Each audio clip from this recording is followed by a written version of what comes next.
Good morning, everyone. I hope you are watching Saturday morning cartoons, or maybe the Muppets, because this one is all about Jim Henson.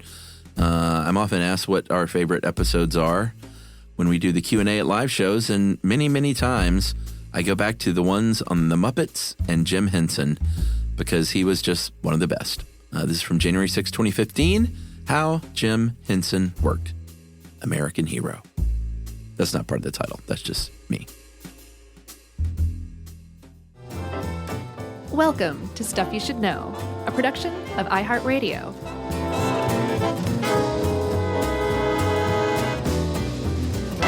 Hey, and welcome to the podcast. I'm Josh Clark with Charles W. Chuck Bryant. Howdy. And Jerry, for the last time this year. Yeah. She's just informed us, and she's all smiles. She is. Not very nice, Jerry. How'd you like that presentation earlier? The sensitivity training? Uh-huh. It was great. Yes, people, because we work for a corporation, we have things like sensitivity trainings. Uh-huh. And in those trainings, you get shown video examples of various forms of harassment. And they are the best, most fun things to watch ever. They're pretty overt. Yeah, I could watch those all day long. I was wondering how much that production company made from that. Yeah. You know, they did, 5 little vignettes. I'm sure they paid the actors like literal peanuts. Yeah, they were bad actors. They're like, there's the peanut bucket over there. You can pay yourself. Yeah, the one that really got me was actually they were all really funny, but the one with the old guy in the factory loading boxes, like a shipping warehouse. Right. And they were giving the old man a hard time about everything. Because he was old? Yeah, because he was old, and they were giving him a hard time because he was out of work for a while, and they'd had to cover for him. Right. The old man, and he had the back brace on. Did you notice that? Yeah. And the look on his face, he just kept getting a little more like pouty the whole time. Yeah. I was like, dude, that's good acting. Stick up for yourself. Tell these young kids, what to do. The back brace prevents him from it. Anyway, I just had to bring that up because I just think that stuff is so funny. And what's funny is people really do some of that stuff that you're like, what? Yeah. There's some creeps out there. Yeah. That was a really weird setup for Jim Henson because he's the least harassy guy he was probably ever. Yeah, he certainly comes across that way.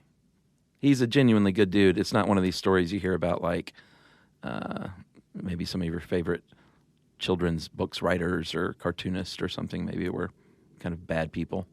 No, apparently not at all. Yeah. He was not only... So there's a lot of quotes in this article. I thought John Strickland wrote it. It turns out that's not the case. I'm surprised. Yeah.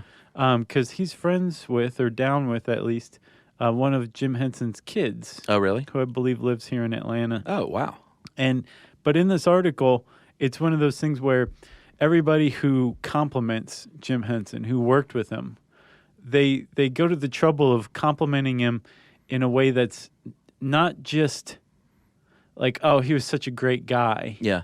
They all back up just a little bit because they're cognizant that doesn't get it across. Sure. And they want you to understand that they're talking about more than just the great guy. Like, right. Oh, he's dead and I'm not going to speak ill of the dead. And he was a great guy, and that's a really thoughtless, polite, inoffensive thing to say. Sure. So, like Frank Oz said something like he was a great guy, but at the same time, he was a human, but he was still a really great guy. Right. So, like, what you're thinking of as a great guy, get rid of that and actually replace it with a genuine human great guy. Yeah, because as a filmmaker, he's a puppeteer, obviously, but he was a filmmaker first and foremost, which a lot of people kind of forget about. Yeah.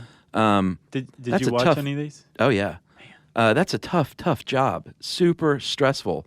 And you and I have seen it can make good guys and good ladies be real jerks and yell under stressful situations. It's a tough thing. There's a lot of money on the line each day, and it's like everybody relax. It's just millions of dollars. Yeah. But Frank Oz, I think that's the point he was making. Like, even when he would get frustrated and stressed like that, he was still a good guy behind it all. Yeah, and I read I guess it was a book review of a biography about him that showed that it was all, somebody said it was all just play. to him. Yeah. Like work was play. Yeah. Even though he worked really hard, he was able to commit himself like that to his work because to him, he was having the time of his life all the time. And apparently, like, there was no line between work and play, which now that we've seen that sensitivity training could have gotten him in a lot of a lot of trouble. But he just enjoyed the life that he had, from what I understand. Loved cars. Yeah. He had like a Lotus that was the same color as Kermit the Frog. He had a Rolls Royce early on from his work. Yeah. Let's talk about the guy. Yeah, I mean, if you haven't, I just need to go ahead and say, if you haven't listened to the episode on the Muppets, this is a what I consider just a more in-depth part 2 on the man himself. Right. But that's one of our favorite all-time episodes, and from feedback, one of the great all-time fan episodes. Yeah, it was a great episode. Yeah, it was just a lot of fun, and so I hope this augments that one. I hope we do it justice. So that's actually one of the reasons why we can do this episode, because we already did a Muppets episode. And they tweeted about us, too, remember? The Henson Company did. Yeah, they did. Which was they approved. Huge. It got their actual approval. That's right. Man, that was something. The Muppets episode is its own thing. It's about Muppets. This is about Jim Henson, and it's appropriate that we're doing this because he was more than just the Muppets, even though everybody pegs him with the Muppets, and like that is a huge thing. He was more than that. And like you said, he was a filmmaker, but originally started out as a puppeteer, but kind of a reluctant one. Yeah, he was born in 1936, September 24th. James Maury Henson, Maury, in Mississippi. And his grandmother, maternal grandmother, was a painter and a quilter and a needleworker, and apparently was a big inspiration to him just to seek out the creative in life. Right. Which is pretty great. Yeah. And one of the things he got into, well, he was originally kind of a fan of ventriloquism a little bit, but he said later on in life that he was never like obsessed with puppets or anything like that, like you would have expected him to be. And as he went to college, I think in Maryland, he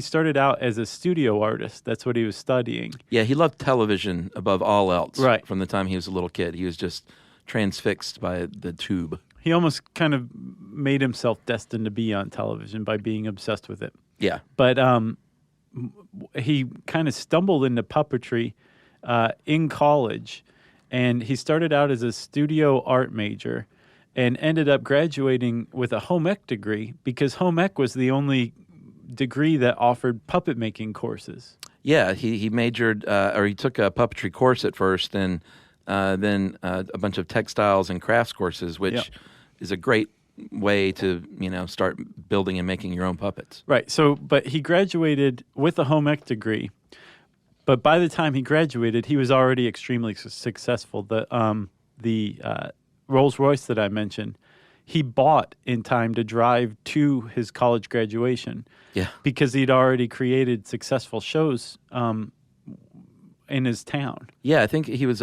in high school. He was on the local TV station doing little guest spots, and then in 1955, the show Sam and Friends debuted, and that he also did work on the side, making money with. I think he did some of the like really cool concert posters of the day, right? Really colorful silkscreen posters, and Sam and Friends did really well, but he still wasn't quite sure. Like, I still don't know if I want to.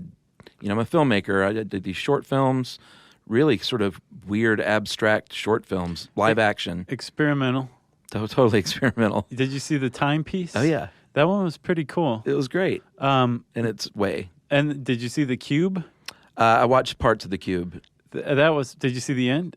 No. Oh, you got to see the end. I skipped the middle because I was like, okay, I get where you're going with this. Yeah, well, we should just set it up real quick. The Cube was a show on NBC. It was a 1-hour show. From 1969. The name of the show NBC did was called Experiment in Television. And appropriately it was a different thing each week. And he had 1 week's installment called The Cube, which was a guy just stuck in a white room, but other people could come in and out of the room, but he could not, right? Yes. Okay. And he starts to go kind of crazy.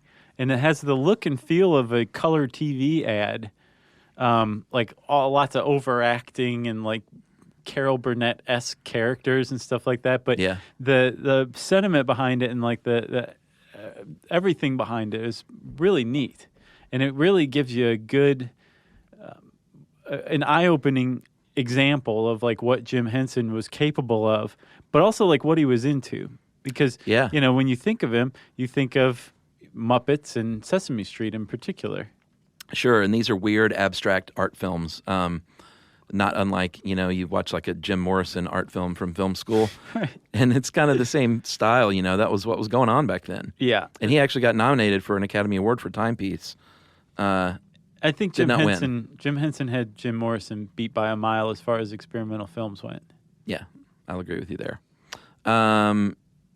So like I said, he wasn't quite convinced that puppetry was his future because he was a filmmaker and he was like, puppets are still kind of kid stuff. Right. But post-college, he did the old tour of Europe. And in Europe, puppeteering is a whole different business. It was a lot more serious and a lot more, I guess... It was treated as art. Yeah, exactly. And he said, you know what? I am going to give this a shot. Came back to the U.S., married Jane, and even though he and Jane separated, they never divorced. Really? I thought they did. No, they never fulfilled the divorce. They just Gotcha. stayed separated. Okay. And then he started making TV commercials and formed his own company in 1963 with, I don't know if he formed it with Frank Oz, but he hired Frank Oz and Jerry Jewell, who ended up being obviously legendary puppeteers And lifelong collaborators of his. Yeah. Yeah, but he started out making basically a puppet-based commercial ad agency in New York. In 1963. Yeah, and they weren't making funny commercials back then, so he was really pretty revolutionary at the time. And they did pretty well for themselves. And one of the smartest moves he made early on was all of his contracts said that he retained the rights to any of the creations he made for these companies. Yeah. So he was creating some of the things that would later become famous Muppets, like the Cookie Monster was originally made for a chip maker. It was this puppet that couldn't get enough of these chips. Yeah, he was the wheel stealer, and he stole cheese wheels. Yeah, okay, that's what it was. Yeah. And he ended up being the Cookie Monster, and the reason he ended up being the Cookie Monster is because Jim Henson retained the rights to that creation. He was a very savvy business guy too. Yeah, and he was using somebody else's dime, these advertisers, like budgets, to kind of hash out and form and make his Muppets. Yeah, Ralph the dog started out on Purina commercials and was later a sidekick on the Jimmy Dean Show in 1963. Which I remember that from the Muppets episode. Rolf was the first big Muppet. And he's such like a bit character now. Yeah. That, it's just mind-boggling to think he was the one that started it all. Even before Kermit, before Big Bird, it was Rolf. Kermit kind of stole the show, I think. Yeah. And we'll talk a little more about Kermit and where he came from right after this.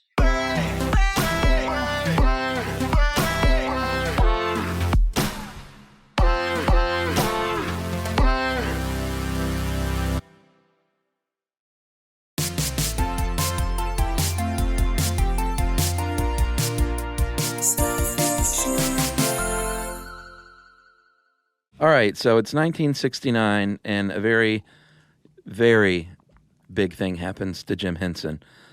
He was invited to be on the pilot of a show created by the Children's Television Workshop called Sesame Street. He did not create it. No. Some people think he did, but he did make his mark by creating most of the iconic characters. And if you were a fan of the old Sesame Streets back then, not all, but many of those little short films, the little claymation ones or the live action ones, he directed those as well. Yeah. Which is pretty cool. I never knew that. I think I knew that. Did you? Yeah, he was our Russ Vick. Yeah. No, he was their Russ Vick. That's right. Russ Vick is ours. That's right. So, Chuck, the whole thing that changed everything for him was Sesame Street. Yeah. He wasn't a creator of Sesame Street. They just hired him on. Yeah. And they actually kind of won him over because remember, one of the things that Jim Henson always struggled with his whole career was he wanted to explore places that puppets had never really gone to. Right. in themes that they hadn't gone to, at least not in the modern age. Sure. But he was fighting against them not being taken seriously. Yeah, it wasn't like he was anti-puppet by any means. He was or anti-kids, because one of the big reasons he signed on with Children's Television Workshop was their goal to educate kids. Right. Meant a lot to him. But like you said, I think to merge those worlds successfully was a big part of his goal. Right. And struggle for a little while. Russ Vick, by the way, made the little interstitial things for the Stuff You Should Know television show. Yeah, the animations. Which is why I reference him. Yeah. So the Children's Television Workshop, which is now called the Sesame Workshop, yeah, from what I understand, they won him over big time. He makes all of these characters from like Big Bird, and I think Kermit came before Sesame Street. And he started out, I think we talked about this in the Muppet episode too, he started out looking really weird. Yeah, like a lizard almost. Yeah, and not cool at all, like really kind of freaky. Yeah. Which is something that now that I know a little more about Jim Henson, I think maybe he might have even been going for. Right. But one of the things that Sesame Street allowed him to do was to really kind of explore something that he'd long been obsessed with, which was television and where it converged with puppets, which was all new territory, and Jim Henson was at the bleeding edge of it. Oh, yeah. Because if you think about it, when you go to a puppet show live, you're looking at what's essentially a mechanism for hiding the human. Mm-hmm. And there's just a little area that the puppet can move around in. Well, a little tiny fake stage. Yeah. Yeah. So Jim Henson stepped back and said, okay, the television is that little tiny area that the puppet can move around in. Yeah. But it also opens up the whole world for a puppet because you're using camera angles and there's editing and it's not in person. Yeah, just frame out the people. So, and again, we talked about this in the Muppet episode. He created something called platforming up. Yeah. To where the puppeteers no longer had to like crouch down and to maneuver the puppets. Yeah, because he was a tall guy. Yeah, tall and lanky. Man, he was skinny. Oh, those running shots in Timepiece. Exactly. Because he was in it. They were hysterical. Yeah, and he weighs about 70 pounds somehow. His big lanky legs. But so yeah, the performers could stand up, which was a huge weight off. Yeah. But at the same time, because you're working with cameras and stuff like that, and they have the whole universe to move around in, and Jim Henson wanted them to move around as much as possible, it also put them in some weird positions. Yeah, if you ever, well, some people might think it's like kind of ruining the thing, but I think it's really neat if you just look up on Google Images, Muppet Show behind the scenes pictures, yeah, and it'll show the stage sets, like 6 feet off the ground, right, and all the people standing beneath. I think it's awesome to look at. But some people don't like, they want to keep that illusion alive. Right. So depending on what kind of person you are, either seek that out or don't. And we gave that warning in the Muppets episode, too. Did we? Yeah. Yeah, I think they're really cool pictures. I agree. Because, a lot of times they're looking at video monitors, standing there, contorted, using both hands. Right. The way puppeteers work together, to me, is just a miracle. Because they're acting as the puppets, but they're still moving among one another as humans, right, underneath, which can be really complicated. In fact, we know some really, really talented puppeteers here in Atlanta. Yeah, the Center for Puppetry Arts is, I think, the nation's largest puppeteer organization. Yep, and that is where we had our TV show debut party, premiere party. Yeah. Like, it was a really cool experience. Like, Emmett Otter and the gang are right there on display. I think the Henson and Kermit cut the ribbon for the grand opening back when it opened, and ended up donating like 500 puppets and Muppets to the Center for Puppetry Arts. So if you ever visit Atlanta, people always email us and say, what should we do? I highly recommend going and checking out the Center for Puppetry Arts. Yeah, because they have a museum with, like you said, Emmett Otter. Oh, man, there's all sorts of cool stuff. Like a full-size, life-size Skeksis. Yeah. Behind glass, scary as you can imagine. Yeah, but I was talking about Raymond Carr, our friend, who, I hate to keep bringing up the TV show, but it all kind of overlaps. He was the production designer for Stuff You Should Know on Science Channel. Yeah. And he and his friends, Brandon and the gang, are amazing puppeteers, and they're doing some really, really leading edge, like, cool stuff here in Atlanta. Yeah. Like these giant puppets operated like, 15-foot tall puppets operated by like 6 and 8 people. Have you ever seen the Spaceman that they do? No. Oh, man, it's unbelievable. It's really cool. It's like, I don't know how tall he is. He seems like he's 20 feet tall. And they, do these at parades and stuff, and it's just really, really cool stuff. That's awesome. Yeah. But Henson is a huge inspiration to them, obviously. Oh, yeah. I think anybody who works even remotely in puppets has got to be inspired by Jim Henson. He's the man. One of the other things that he came up with was that was based on putting Muppets or puppets on TV was using softer materials. Yeah. Everything else was like, up to that point, stiff wood marionettes, ventriloquist dummies, that kind of stuff. Right. He used like foam, and it allowed the puppets themselves to have more expressive faces, which is great for close-up on TV. Yeah, absolutely. And it also, I mean, you now looking back, you just are like, well, yeah, of course, it's what puppets do. That's what I know. But that was Jim Henson that came up with that, Yeah. and it changed everything because it took something like, I mean, imagine Howdy Doody. It was like, yeah, it's cool, it's Howdy Doody or whatever, but whether close up or far away, he looked exactly the same. It was like a wood head with like a moving lower jaw, and he gave you nightmares. With Kermit the Frog or something like that, the fact that he could have different expressions and react differently, and his emotions could be shown on his face, that made him that much more popular, that much more approachable. Sure. To people who are into him. Absolutely. Which is everybody. Yeah. Yeah, show me someone who doesn't like Muppets in any form. I get it if you don't like it anymore, maybe, but your heart is cold and dead inside. For a while, and this is something I don't think I knew, he dabbled on Saturday Night Live in season 1. Lorne Michaels got him a deal to perform some sketches, and ultimately it wasn't a huge success, and it wasn't the greatest marriage. But it was pretty cool that he was seeking out, different avenues to get those puppets on television. It was. And his big break came in 1975. He wanted to make the Muppet Show, and he had a lot of trouble in the U.S. still. Yeah. Even though he had his various successes on commercials and stuff, so he had to go to London, and a TV producer named Lord Lou Grade gave him a deal with Grade's ATV Studios. And said, you know what, you can make your show, and the Muppet Show was born.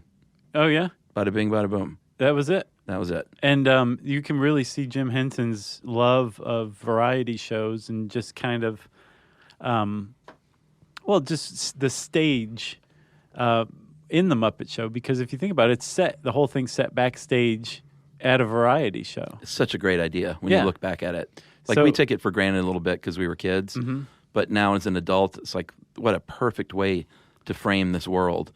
It's basically like 30 Rock, or 30 Rock was the Muppet Show. Right. Well, the Muppet Show started all that. Yeah. I don't know if Carol Burnett was before the Muppet Show.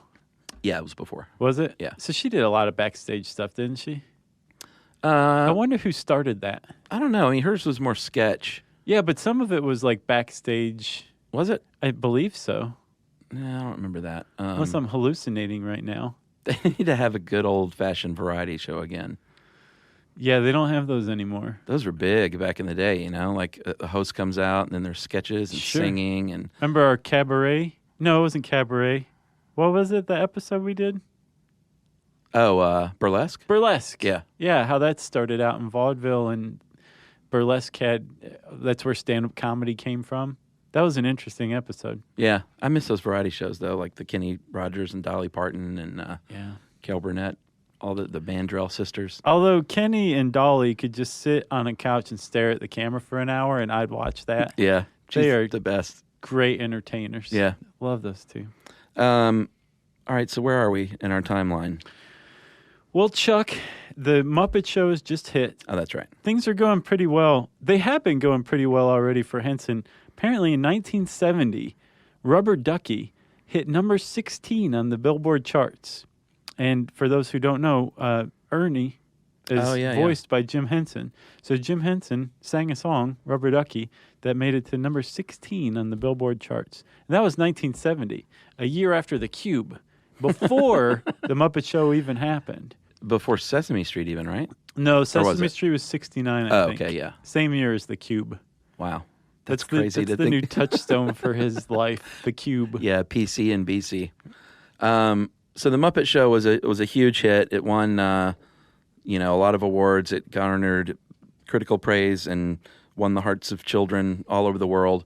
But it was also for adults, too. Oh, yeah. I think that's why he was able to pull it off in Great Britain, because they have better senses of humor.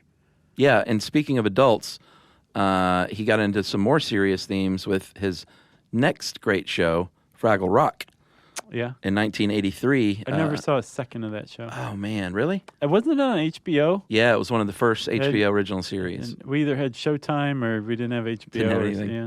Yeah. It was awesome. Fraggle Rock was great. And the idea there is you had the Fraggle Gang, and then you had, you had three different groups. You had the home of Doc, who was an inventor, and his dog, Sprocket. You had the Fraggles, who shared caves underground of Fraggle Rock with their neighbors, the Doozers and the Gorgs, and these gigantic creatures that are in Gorg's garden. Mm-hmm. And the whole point of that show was to show how different types of people can live together and work together in peace. Right. It was really cool. Didn't know it at the time when I was, 12 years old. But what I was learning about was acceptance. And he won 3 Cable Ace Awards, 5 international Emmys, and Fraggle Rock was one of the first big hits for HBO as far as TV goes. Yeah. Great show. Lots of great songs that, he had every kind of, he had reggae, rock, country, bluegrass. Really? He was all over the map with the music on Fraggle Rock. And he wrote a lot of songs, too. I think he wrote Rubber Ducky. I'm sure he wrote a lot of the stuff on Fraggle Rock. It was just yet another thing he did was write music. Yeah. Renaissance man.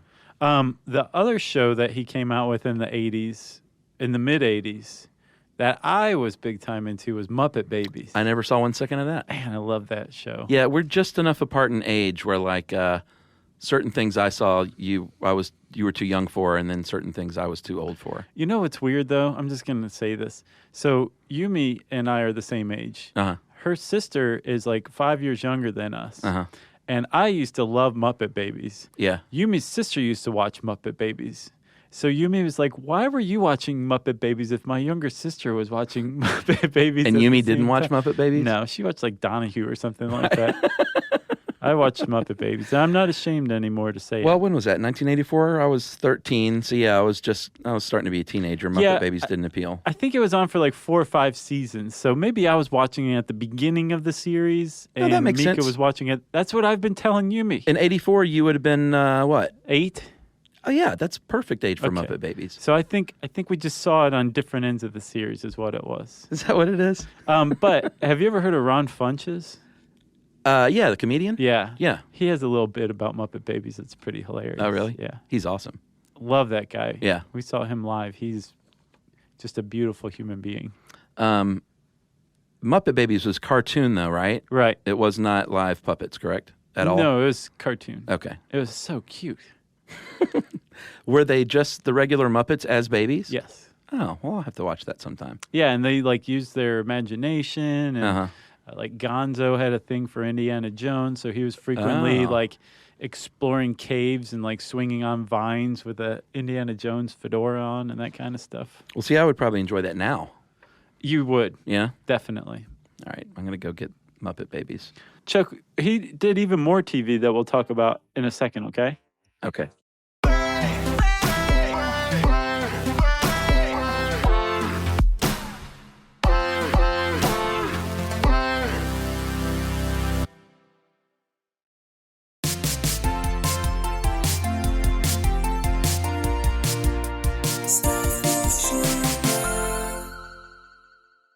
Okay, and we're back.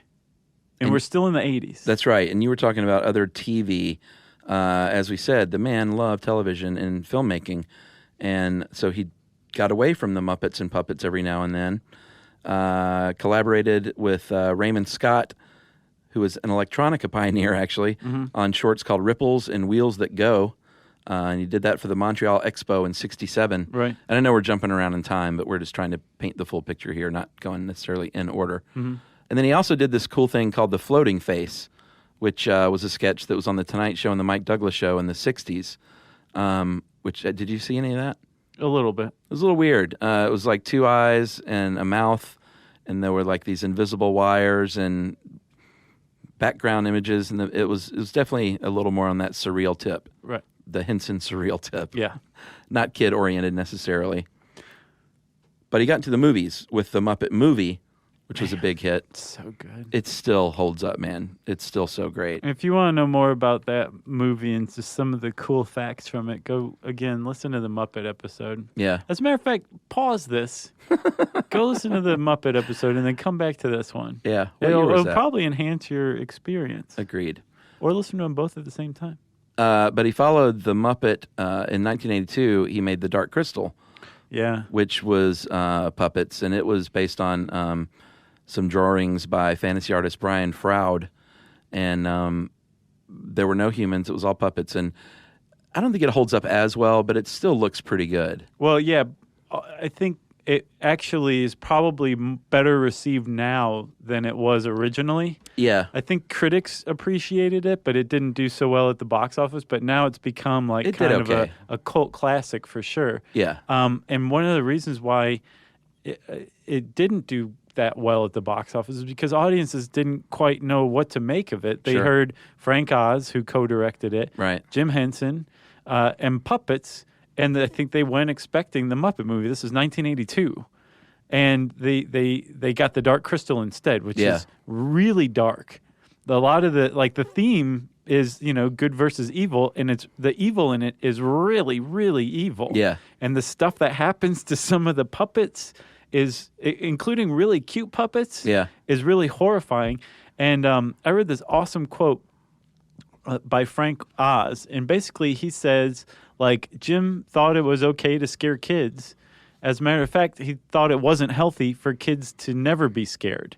So, Interesting. he purposefully was trying to scare kids, and he wanted to take the tradition back to grim fairy tales, which were very, very dark and graphic. That's a good point. That's what he was going for with the Dark Crystal. Yeah, I think it was ahead of its time for sure. Yeah. If you look at some of these, like some of the CGI movies today, I think that Dark Crystal was a precursor to a lot of those. Right. Then he went on to make the movie The Labyrinth. With Bowie, right? Yeah, David Bowie and a very Tom Cruise? young Jennifer Connelly. No, that was Legend. Oh, okay. Good movie. But this was written by Terry Jones of Monty Python fame and then rewritten a bunch by a bunch of other people, including executive producer George Lucas. Labyrinth was okay, not bad. Again, not a huge hit for Henson, though, as far as movies go. But he was still out there exploring these cool, fantastical worlds and fantasy worlds. And he still had a lot of cred, even in the late 80s. If you think about it, his heyday was the late 70s, early 80s with the Muppet Show, the Muppet movies. Yeah. And then after that, it was I'll try this with Jim Henson. Oh, I'll try this with Jim Henson. Yeah. And even still, he had he was on a pretty great streak. And at the end of the 80s, he had 2 TV shows on, the Jim Henson Hour and The Storyteller.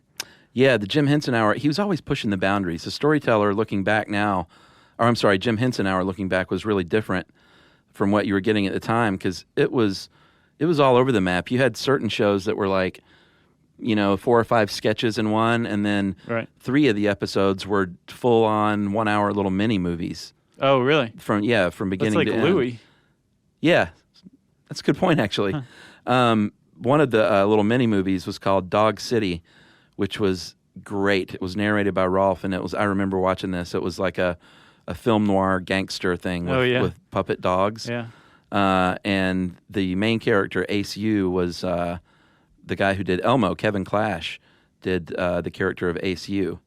And that was fantastic. I think Dog City went on to be a TV show in its own right, too, for a little while. But it was really good. I mean, it's total gangster crime film noir, but it's, Rolf the dog and the gang. I love Rolf. It's really cool. The Storyteller, I hadn't seen before. I was, I guess, aware of, but I don't know why I wasn't watching it because it would have been right there for me. Yeah. Because I would have been 12 in 1988. But I watched one today, and it was really good. It's human puppet interaction. Yeah. And it's just seamless.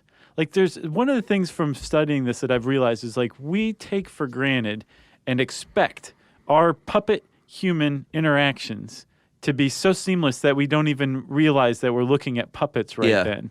And the reason why we expect that is because of Jim Henson and the people he worked with and inspired to work so hard at creating that illusion. Well, yeah, the illusion that these are living, breathing things. He would go, I remember Kermit as guest on talk shows. Right. He wouldn't go out as Jim Henson.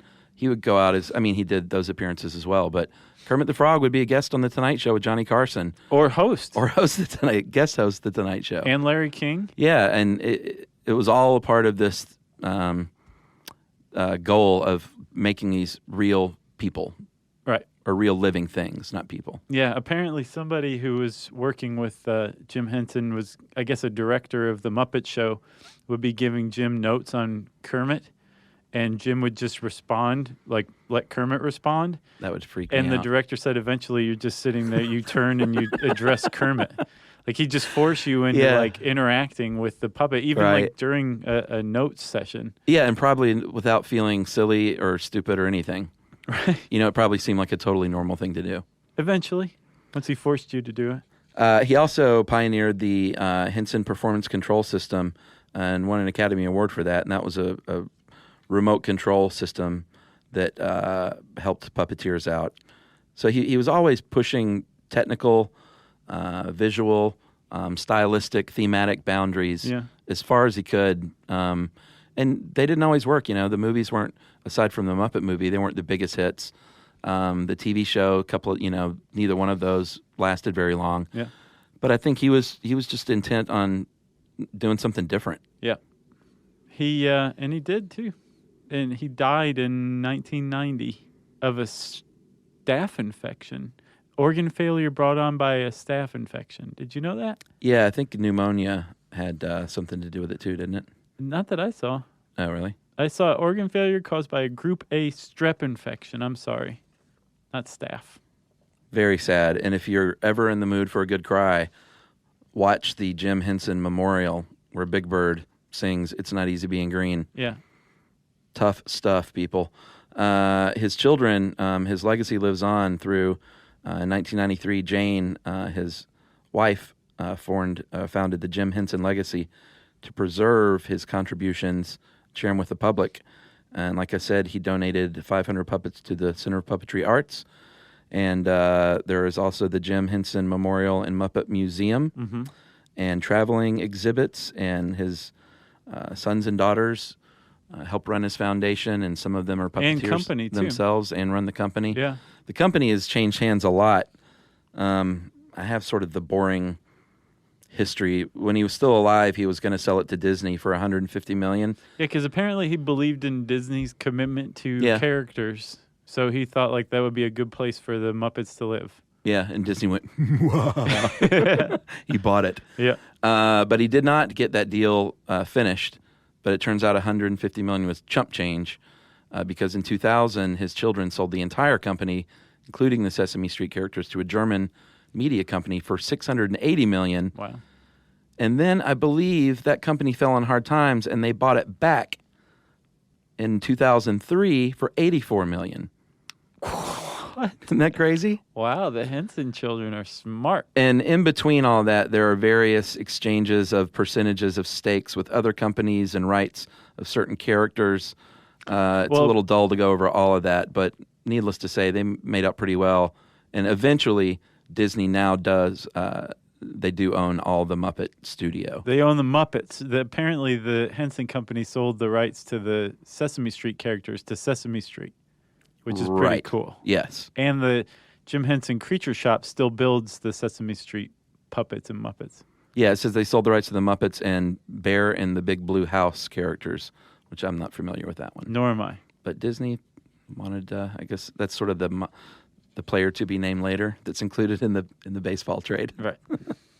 Man, I'm proud of the Henson kids. Yeah, they're great, and I hope we get tweeted about this one from them. They seem pretty great. Brian and Cheryl and the gang, they seem like they're doing right by the dad, and there's other siblings too, and I think they're all involved. Yep. Super involved. Yeah. And sadly, Jane passed away, I think, in 2013 at the age of 78. I would have loved to have seen what kind of work he did later in his life.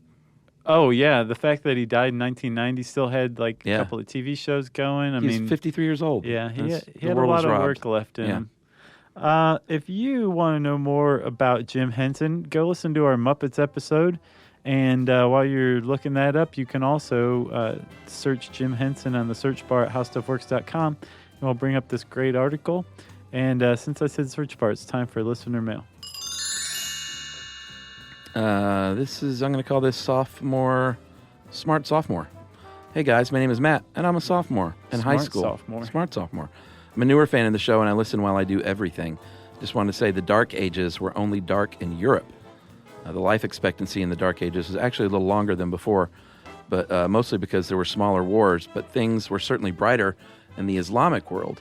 In fact, people in the Middle East were really enlightened during this time. Within about 100 years, they conquered a lot of new land, including Spain. Also, the Arabic language grew to be the language of philosophy, medicine, and poetry, and Baghdad became the world's center of scholarship. They translated almost all of the famous Greek philosophers' work into Arabic. Muslims developed algebra to simplify inheritance laws, and they made important strides in trigonometry to help people find a way to Mecca. Architecture grew too.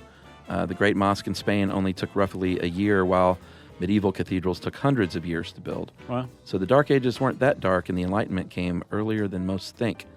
And that is from Matt. Thanks, Matt. That is enlightening stuff, my friend. Yeah, our numerals are Arabic. Yeah. It's true. We should hit on some more Middle Eastern topics. Let's do it, man. Yeah. In the meantime, if you want to suggest some Middle Eastern topics for us, you can send us an email to stuffpodcast@howstuffworks.com.